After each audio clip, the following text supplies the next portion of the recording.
ये कहानी पिछले रमज़ान के दिनों की है। मेरा दोस्त आसिफ़ और उसकी बेगम रज़िया दोनों दिल्ली में रहते थे। बड़े शहर की तेज़ी और नौकरी से वक्त ना मिल पाने की वजह से दोनों ईद की तैयारी नहीं कर पाए थे। तो संडे का दिन था और आसिफ़ ने अपनी बेगम से कहा कि जल्दी करो, हमें बहुत सारी तैयारी करनी है और हमारे पास सिर्फ आज ही का दिन है। ये कहते हुए आसिफ़ अपने कमरे से बाहर निकल गया और बाहर तभी उसकी नज़र बाहर बैठी हुई लॉन में उसकी अम्मी पे पड़ी। अम्मी जो कुछ ही दिन पहले उसके घर आई थी गांव से।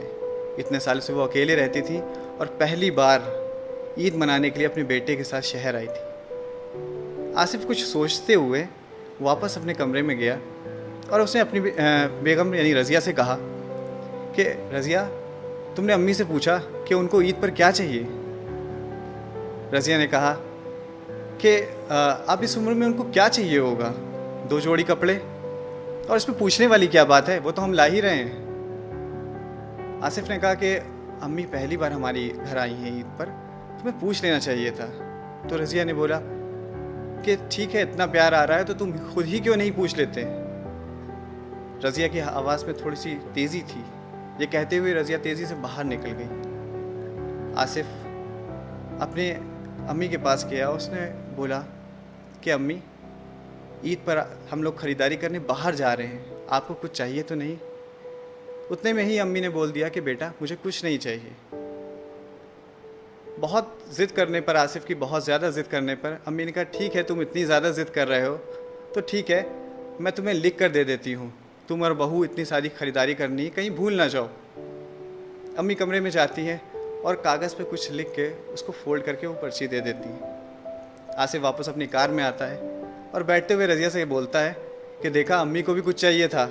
मैंने तुमसे कहा था ना कि इस उम्र में भी लोगों को बहुत कुछ चाहिए होता है, रोटी कपड़े के अलावा भी उनकी और ज़रूरत होती है। तो रज़िया कहती है ठीक है, पहले हम अपनी ख़रीदारी करेंगे, उसके बाद हम अपनी जो तुम्हारी लिस्ट है तुम देख लेना और फिर शॉपिंग कर लेना।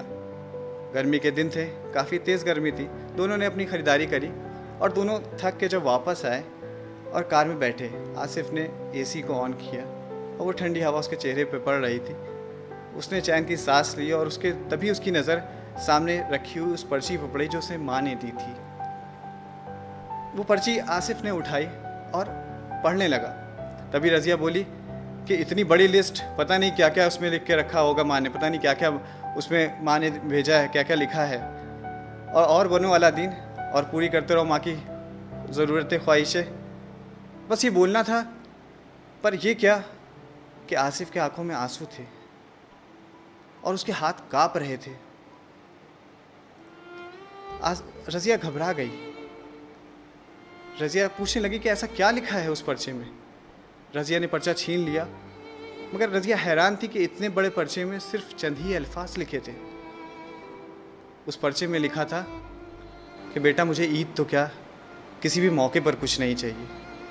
फिर भी तुम ज़िद कर रहे हो तो तुम्हारे शहर के किसी कोने में मिल जाएं फुर्सत के कुछ पल, तो मेरे लिए लेते आना। ढलती शाम हो गई हूँ मैं, अंधेरों से डर लगने लगा है, बहुत ज़्यादा डर। पल पल बढ़ती हुई मेरी तरफ मौत को देखकर जानती हूँ हक है, टाला नहीं जा सकता, पर बहुत घबराहट होती है अकेलेपन से। तो जब तक तेरे घर पर हूँ, कुछ पल बैठा कर मेरे पास, थोड़ी देर ही सही बांट लिया कर मेरे बुढ़ापे के अकेलेपन को। बिना चिराग जलाए ही रोशन हो जाएगी मेरी ज़िंदगी की हर शाम।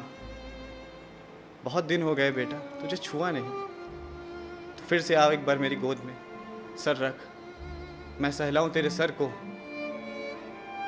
और मुस्कुरा कर लगाऊं मौत को गले। क्या पता अगली ईद रहूं ना रहूं। तो दोस्तों, ऐसी होती है माँ। इस ईद हमें अपनी माँ को कुछ तोहफे में खाली हम सिर्फ अपनी कुछ पल दे सकते हैं। कुछ पल बैठ के उनके साथ गुजारना ही उनके लिए बहुत बड़ी बात है। तो मैं आखिरी में बस जाते जाते कुछ अल्फाज, कुछ चंद शेर आपकी नज़र करता हूँ कि खुशी कहते हैं किसे, ऐ मेरे हमदम समझ लेते। खुशी कहते हैं किसे, ऐ मेरे हमदम समझ लेते, अगर तुम दूसरों के गम को अपना गम समझ लेते। अगर तुम दूसरों के गम को अपना गम समझ लेते और कभी बहने ही नहीं देते उन्हें हम पाक आँखों से, कभी बहने ही नहीं देते उन्हें हम पाक आँखों से, अगर माँ बाप के आंसुओं को हम जमजम समझ लेते, अगर माँ बाप के आंसुओं को हम जमजम समझ लेते, मुसलसल ठोकरें तकदीर का हिस्सा ही नहीं बनती। अगर पहली ही ठोकर का इशारा हम समझ लेते, अगर पहली ही ठोकर का इशारा हम समझ लेते, और बगल वालों के घर एक भी फाका नहीं होता। अगर रोज़े का मतलब और माने हम समझ लेते, रोज़े का मतलब और माने समझ। Thank you.